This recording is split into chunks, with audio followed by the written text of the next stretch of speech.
Patrons like Beth Brown, Vicky Alvarado, Jennifer Gatlin, Aaron Beal, Jorge, Angel Peralta, and Travis Davis. Our patrons make the show possible.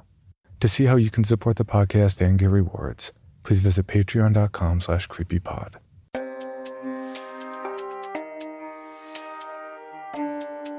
This is Creepy, a podcast dedicated to sharing the most famous, chilling, and disturbing creepypastas and urban legends in the world. Whether these stories truly happened or are simply fabrications is for you to decide. These stories may contain graphic depictions of violence and explicit language. Listener discretion is advised. Creepy presents The 31 Days of Horror, Day 16. What Was in the Store with Me That Night? Written by Jarred Blanchard and narrated by Collins Van Gorden. Have you ever worked an overnight shift at a retail store? If so, then you know how eerie it can be. The lack of customers, the cheery music continuing to play despite the lack of anyone to hear it. It can all be pretty chilling. But that's not why my hands are shaking so badly as I type this. That's not why the half-empty liquor bottle next to me finds its way to my lips at intervals too numerous to count. I need someone to hear my story, to tell me it isn't true, to tell me that I'm crazy and stupid. Someone to tell me anything, as long as they tell me that it isn't real. I seem to be getting ahead of myself.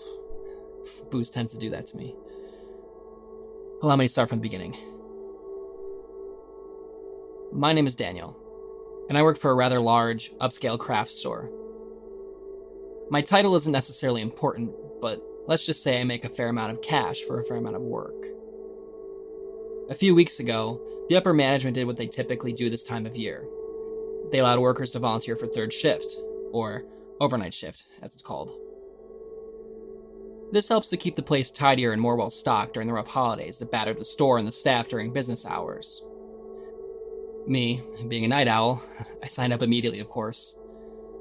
No customers, no screaming children, no constant questioning about the location of the restroom. Sign me up. I didn't mind sleeping during the day. Hell, that's when my sleep felt more restful anyway. My first night went off without a hitch. I arrived at midnight and was met by the assistant manager, who unlocked the doors and let me inside.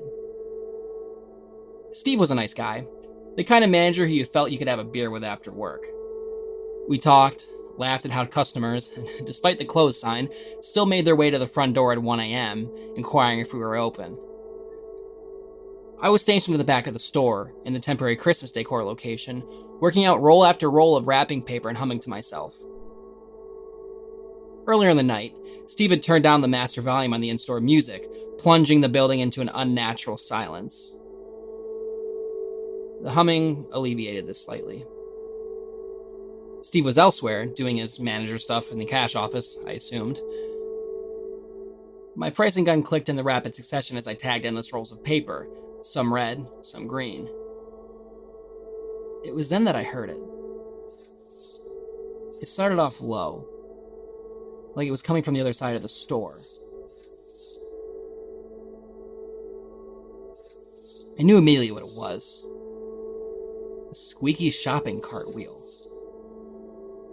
I figured it was Steve dicking around in the store doing God knows what. I returned my attention to the rolls of paper. 6 a.m. rolled around and we both made our way to the time clock. After some exchanged pleasantries, Steve and I exited the building, locking the doors behind us.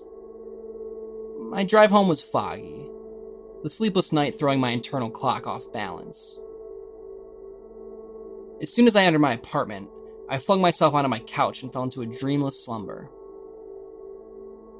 Before I drifted off, though, I thought I heard a sound coming from the hallway outside. In hindsight, I probably should have been more worried, but Exhaustion beat curiosity as my last conscious thought was simply, is that a shopping cart rolling by? Night 2 went pretty much the same as Night 1, as did Nights 3 and 4. Night 5, however, turned out to be a night I would not only never forget, it would be the night that would eventually kill me. It all started so typically. Clock in, grab stock, put it on the shelves. That was when Steve's cell phone rang. I could hear the chipper tune all the way in my corner of the store. Steve ran to me, pale and out of breath. His son had fallen clammy and unresponsive, prompting his wife to take the infant to the ER. Steve explained that he needed to go as soon as possible. I told him to go. His family was much more important than this place. What came out of my mouth next, I will regret until the day I die. I told him that I would stay and work until the morning crew arrived, to simply lock me in, and I would explain to the manager in the morning. Steve seemed relieved at this and promptly made his way out to the front door, thanking me and fumbling around with his keys. I watched him lock the door, the lock emitting a soft thud, which for some reason held an odd finality to it. I stared at his taillights burned red in the parking lot and he sped off into the night. A chill ran down my spine, the isolation and silence washing over me like consecutive waves of ice water. I shook it off. I'm a grown man, for God's sakes. I shouldn't be afraid of being alone in a locked, secure building. I laughed at my childish fear and returned to my corner, a black maggot of dread wriggling in my belly. Everything was normal and quiet until around 3 a.m. That was when I heard it again. A soft, rhythmic squeaking. The squeaking of a rusty shopping cart wheel. I had heard that sound a million times before having worked in retail for so long, so there was no mistake about it. It was slow and plodding, its sounds echoing ever so delicately over the silence of the building, but it was there. I listened, my stomach exploding with fear. Was someone else in here? God help me, a burglar? I was alone, and all I could think of that was someone had broken in or waited in the restaurants for closing time, then thinking it was clear, emerged to pillage what they could. And here was me, pricing gun in my hand and a look of terror on my face. I took a breath. Maybe it wasn't a shopping cart wheel after all. Maybe it was an air conditioner unit fan, squeaking and voicing its outrage at the lack of upkeep on it. This calmed me a fair bit, rationality finally speaking up. I sighed and shook my head. This shitty old place has been falling apart for years, and now is jumping at the sounds of an AC's swan song? I clipped my pricing gun to my belt loop and began walking toward the stock room, which housed the thermostat.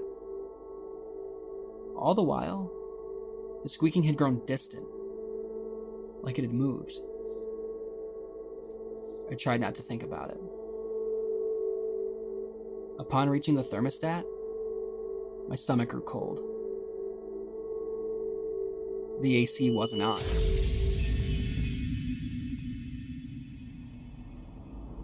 At this point, I wasn't about to be a hero and investigate any further.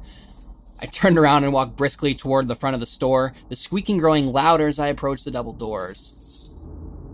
I rounded the corner toward the entrance and was immediately aware of two things.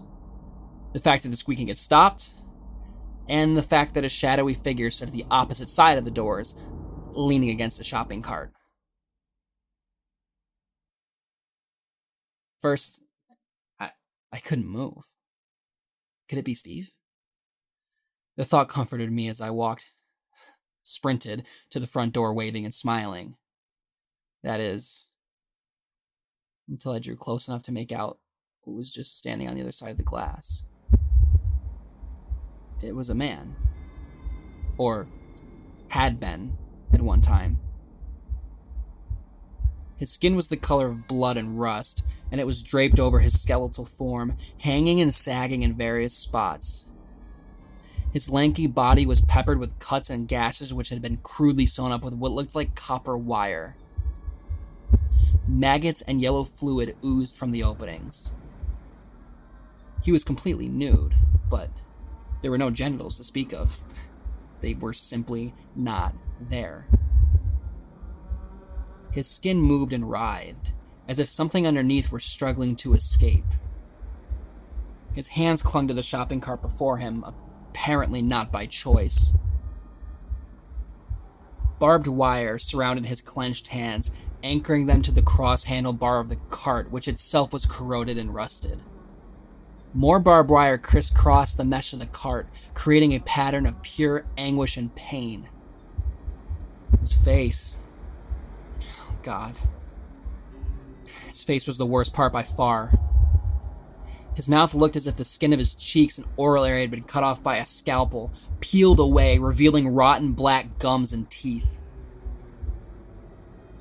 It almost looked as if he were smiling at me. His eye sockets were black and hollow. Ragged tissue and decayed matter clung to them as he turned his face toward me. He had no eyes, yet somehow he still saw me. His bald head glistened in the moonlight, slick from God knows what sort of bodily fluid. I stared for who knows how long. My eyes were locked onto his sockets. He never moved, not an inch. He simply stood and smiled at me. Then, without warning, he slammed the decrepit shopping cart into the glass partition. Once, twice, 3 times. He became stationary yet again. I stepped back and fought back the urge to vomit. As I said, I'm not a hero, nor did I feel the need to rationalize what I saw. I turned to run, but my feet refused to comply. I shifted my weight forward, but without my legs' cooperation, I simply fell to the ground. I scrambled up, my legs finally regaining their mobility, and looked toward the doors. It was gone. I blinked, unsure what to do. My mind was telling me 1,000 things, but only one registered. Call for help. I fumbled for my cell phone, my shaking fingers barely able to hit the touchscreen keys. A soft squeak emanated from behind me and I turned to look, unable to stop myself. And there it was, pacing between aisles, the way a browsing shopper does when he is unsure of what he wants to purchase. I cocked my head and stared. It wasn't looking at me, it was simply looking at the product, gently pushing the hellish cart up and down each aisle.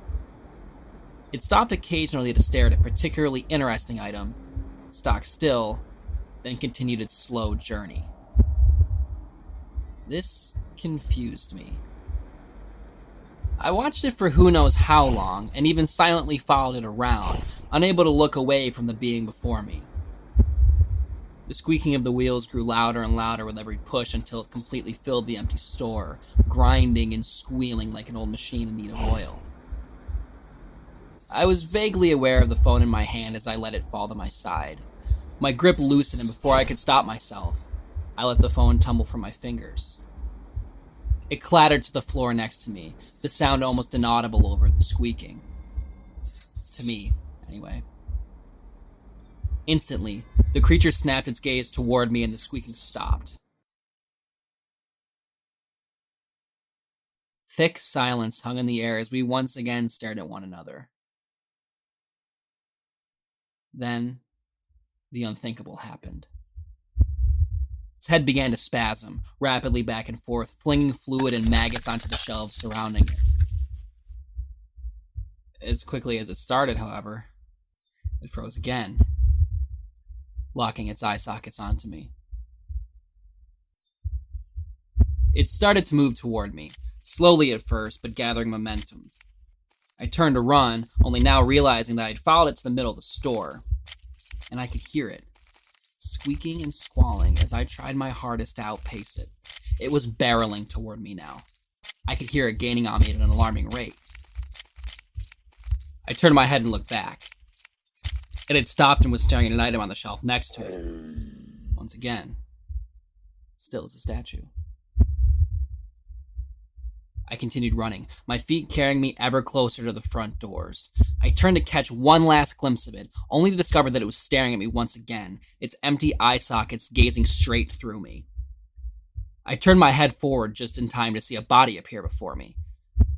I tried to stop, but it was too late as my momentum carried me forward and I slammed into Steve. Keys still in hand.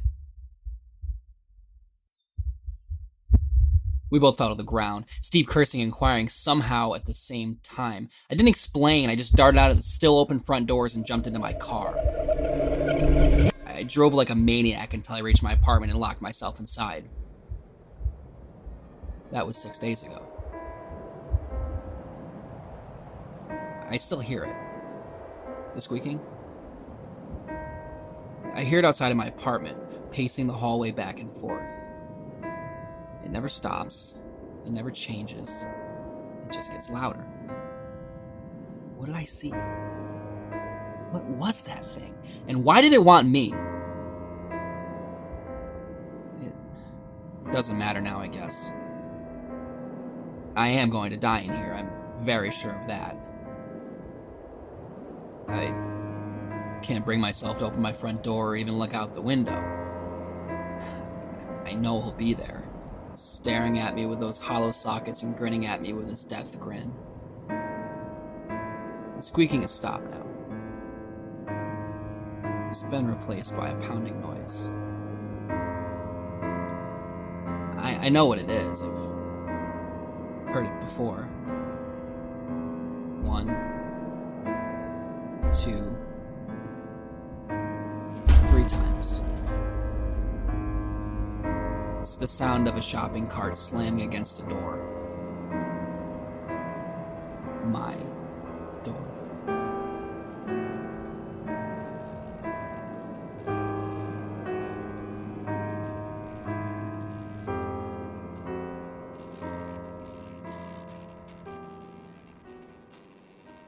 This is Paul Sading, producer of this episode of Creepy.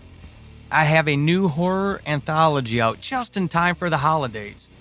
It's called 12 Deaths of Christmas, and you can find it now on Amazon, or by going over to paulsading.com and following the link under the books tabs.